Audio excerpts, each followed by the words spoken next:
से है जहां फतेहपुर में उत्तर प्रदेश की राज्यपाल आनंदीबेन पटेल का फतेहपुर दौरा। फतेहपुर में शिक्षा और सशक्तिकरण का संदेश, महिलाओं से संवाद, आंगनवाड़ी कार्यकर्ताओं को किट, नीति से जमीन तक की कोशिश। विद्यालय में सांस्कृतिक कार्यक्रमों ने दिखाया शिक्षा का जीवंत रूप। यूपी के फतेहपुर जिले में सदर तहसील क्षेत्र में वीआईपी रोड पर स्थित सरस्वती विद्या मंदिर इंटर कॉलेज में सोमवार का दिन शिक्षा और महिला सशक्तिकरण के नाम रहा। उत्तर प्रदेश की राज्यपाल आनंदीबेन पटेल के आगमन जिले के शैक्षिक और सामाजिक माहौल को नई ऊर्जा दी।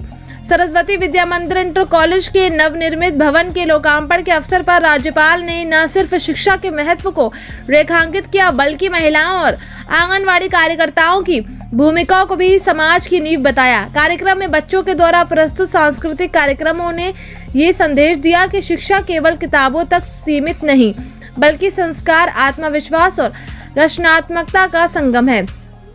निर्धारित कार्यक्रम के अनुसार राज्यपाल लगभग 2.25 घंटे तक सरस्वती विद्या मंदिर इंटर कॉलेज परिसर में रही। इस दौरान उन्होंने विद्यालय के नवनिर्मित भवन का विधिवत लोकार्पण किया। कार्यक्रम को लेकर विद्यालय परिसर को पूरी तरह सजाया गया था और लगभग 5000 लोगों ने बैठने की व्यवस्था भी की गई थी। सुरक्षा व्यवस्था भी चाक चौबंद रही। राज्यपाल ने आंगनवाड़ी कार्यकर्ताओं को किट वितरित की और महिला सशक्तिकरण को लेकर प्रेरक संबोधन दिया। उन्होंने कहा कि शिक्षा और संस्कार ही समाज की असली पूंजी है और महिलाओं की भागीदारी के बिना विकसित भारत की कल्पना अधूरी है।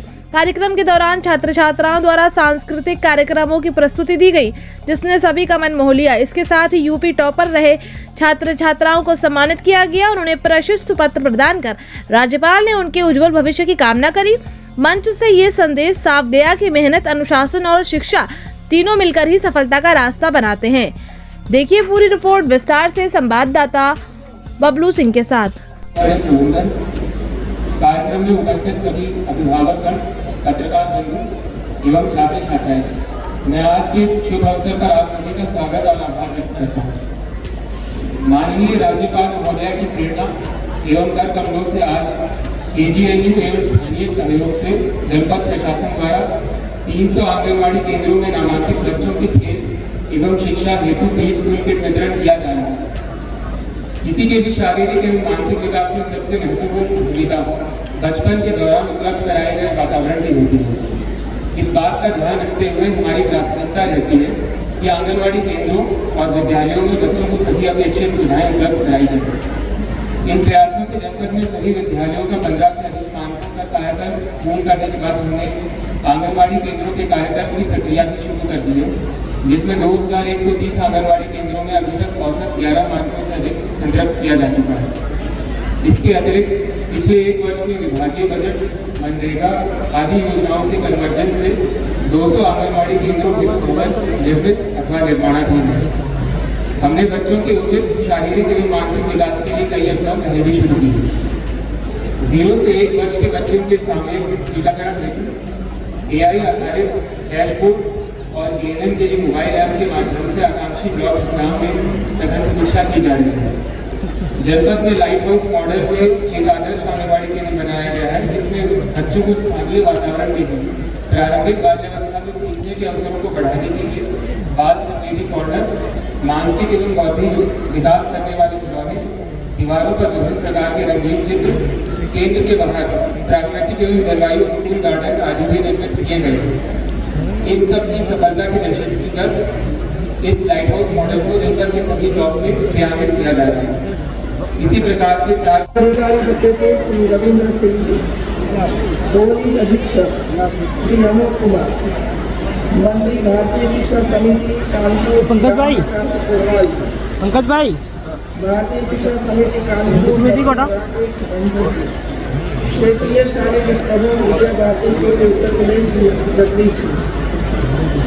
सरस्वती विद्या मंदिर इंटर कॉलेज ज्ञानपुर भवन बालिका के लिए बनाया गया और अभी इसका संपूर्ण उपयोग हमारी बालिकाओं के लिए होगा।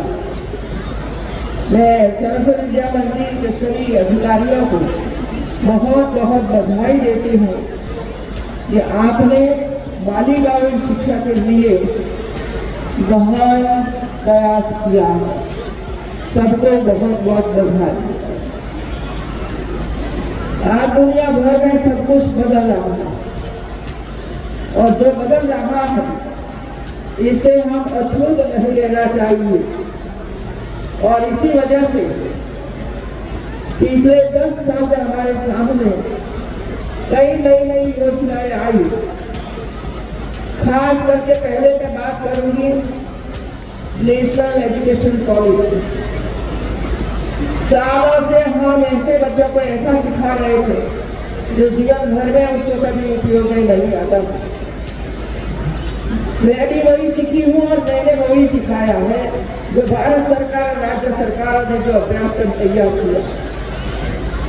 लेकिन नेशनल एजुकेशन पॉलिसी ने सब कुछ बदल दिया है और इसी तरह भारत भर में चाहे यूनिवर्सिटियां हो चाहे इंटर कॉलेज हो या तो 6वीं कक्षा से ऊपर पढ़ने वाले बच्चों के लिए सबके लिए NEP का उपयोग आज हो रहा है और हमारे विद्यार्थी धीरे धीरे करके टेक्नोलॉजी के माध्यम से बहुत आगे आ रहे हैं।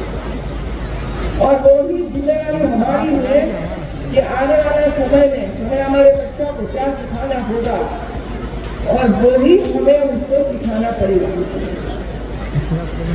दूसरा है हमारे छोटे छोटे बच्चे जो आंगनबाड़ी में आते हैं। शायद पहली बार आपने देखा होगा कि आंगनबाड़ी में 0 से लेकर 6 उम्र तक 6 वर्ष तक वहाँ कई नवीन प्रकार की योजनाएं चलती हैं, लेकिन सरकारों का ध्यान ज्यादातर आंगनबाड़ी पर नहीं होता है। हमारे कॉलेज के भवन देखो, यूनिवर्सिटी के भवन देखो, अधिकारियों का भवन देखो, सब देखो बड़े बड़े भवन हैं, संपूर्ण सुविधा के साथ हो। लेकिन जहाँ हमारे बच्चे पढ़ते हैं आते हैं वो ही बच्चों के लिए जो सुविधा चाहिए वो सुविधा ही नहीं होती। और इसी वजह से ये प्रयास शुरू किया और इसी वजह से शुरू करना पड़ा में ये शब्द